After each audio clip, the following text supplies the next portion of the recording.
It has been 1 year since the full official release of Starfield, which makes this a pretty good time to talk about the current state of the game, what's changed over the course of the past year, and what's still to come. To kick things off, I should talk about the recent update, which added a land vehicle to the game. No longer do you have to slowly jog to every point of interest, now you can drive there. The Rev 8 comes equipped with its own mounted weapon, can be painted in whatever colour you most prefer, and it even has room on board for a follower. This is obviously a big improvement to the game, as one part of playing which was never fun was having to run in a straight line for 5 minutes to reach your desired location. Now you can just drive in a straight line for 2 minutes instead. The handling on this thing can be a little tricksy at times, so it might not actually be a truly straight line, but with the jump boosters, you can always just fly this thing on low gravity planets. In terms of combat, this thing is surprisingly effective. The laser cannon it comes fitted with is pretty weak, and I couldn't find any options for improving it, but for defensive capabilities, it's unparalleled. Enemies just have a really tough time hitting you, as the framework provides shielding and you're fast enough to dodge the majority of attacks. Not really something you can build a playstyle around, but it's nice that the vehicle can be used in battle. And in terms of overall fun factor, this is another point in the Rev 8's favour. I'd say you get a solid 5 or even 10 minutes enjoyment from just driving around on a planet's surface. Like most things in Starfield, it will become boring quite quickly, but at least it doesn't start out at that point, and still does provide a benefit once the fun's over. Overall, the vehicle update is a great one for the game, and best of all, it was a free one for all players, which is always something I can get behind. Now on to the other updates we've had in the past year. We've had better surface maps added, improvements to the scanner so we can navigate through settlements quicker, and there have also been some bug fixes. And that's pretty much it. Yeah, big reason why the vehicle update stands out so much is because there's been very little done with the game in terms of official updates. If you play at launch and pick the game back up today, the experience wouldn't be all that different. The majority of updates have been focused on dealing with bugs and performance issues, but if you take a look at what the planets all look like when I jump back into the game, you'll see that all this work has hardly made things work perfectly. While fixing technical issues certainly is important, it's been a little disappointing with how little work Bethesda have done with official updates over the past year. Fallout 76 was the previous launch which went poorly for the company, but thanks to frequent content updates, that game was able to build a strong fanbase and improve drastically. In stark comparison, Starfield is a game where it felt like so much was missing, and rather than add to it with patches, Bethesda seems to be relying on the Creation Club. It's time to talk about creations, and honestly, this is a difficult one for me. On the one hand, I'm all for people getting fair compensation for the work they do. Modders being able to make a living from the effort they put into their creations sounds like a great thing to me. But on the other hand, I can't help but feel like Bethesda is leaning on Creation Club to both rake in money for the company and fill in the huge gaps in content left by the people who actually made the game. This feels much less like a Skyrim or Fallout 4 situation where we've been presented with a fully made game and then players can change things to their own taste with mods. Instead, we've been left with hundreds of planets with nothing of note on them that modders are left to flesh out.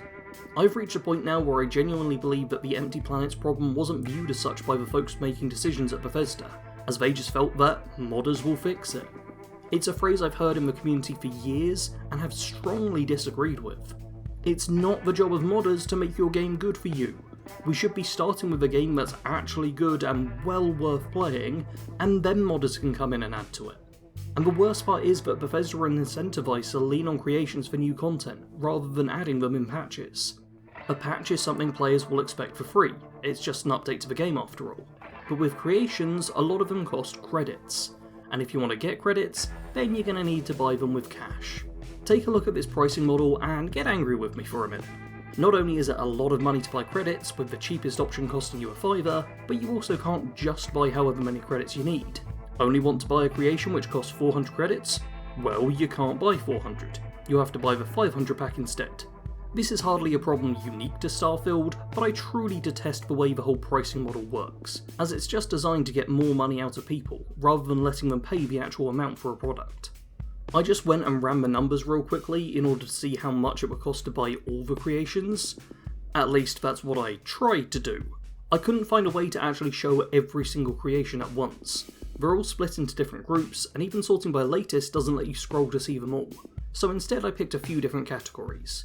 Feature creations, most popular for this month, and made by Bethesda. Place your bets now for how much buying all the creations in these categories would be.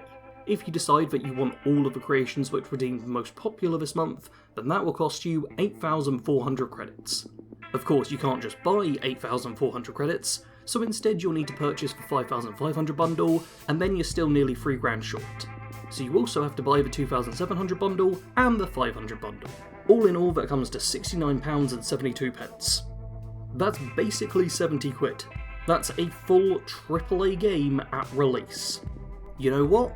Maybe don't bother going with everything that was popular. Maybe go for the featured ones instead. Well, turns out that's even more. 11,000 credits in total. But at least that works nicely in terms of how many credits you're buying, as it's just the 5,500 bundle twice.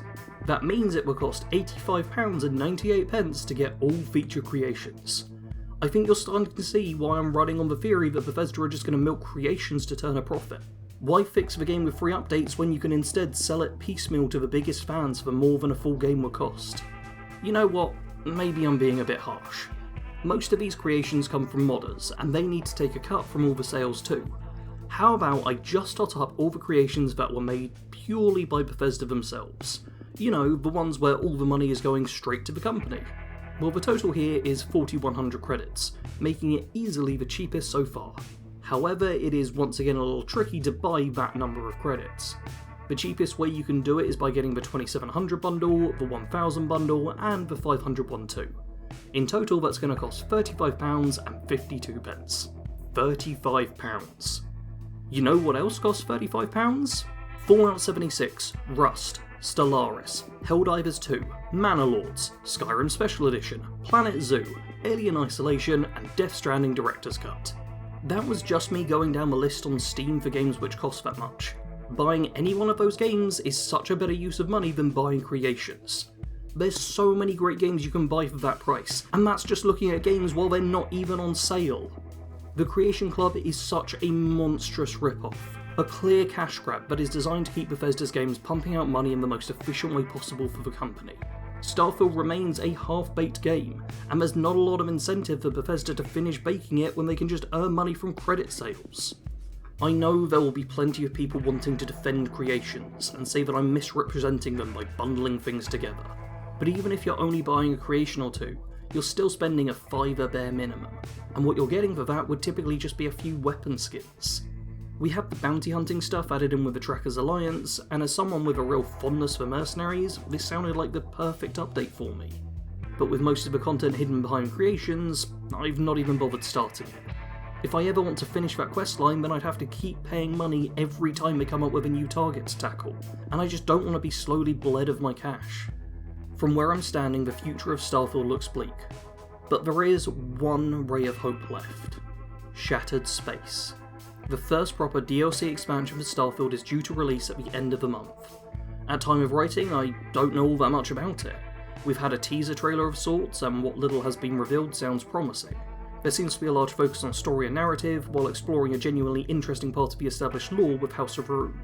There's certainly potential with this upcoming content, but with how much the game still needs to improve, I'm doubtful that the DLC can really make Starfield worth playing for most gamers. If we take a look at Steam charts, we can see that the average player counts have been at under 10k for all of this year. For a bit of comparison here, this is the average Steam player counts for Fallout 76, Skyrim, and No Man's Sky. A couple of Bethesda games, and the other one is the closest thing to Starfield in my opinion. All three of these are bringing in more players than Starfield is, despite the fact that each of them released in the previous decade. Starfield really isn't doing well right now, as the vast majority of players grew bored with the repetitive gameplay, empty worlds, and lack of world building to delve into.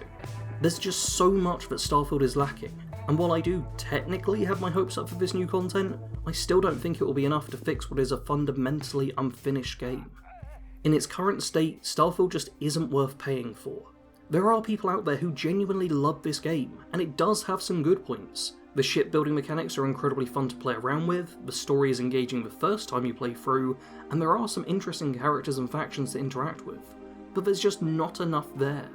For how ridiculously huge a game Starfield is, the amount of content is minuscule. In the months following release, my hope was that Bethesda would push ahead and keep adding more to the game, fleshing it out as time went on. But with a full calendar year gone and so little to show for it, I think it's clear the direction things are headed. Maybe Shattered Space will prove me wrong, but I wouldn't be willing to bet on it. It's a year after release, and my opinion of Starfield has never been lower.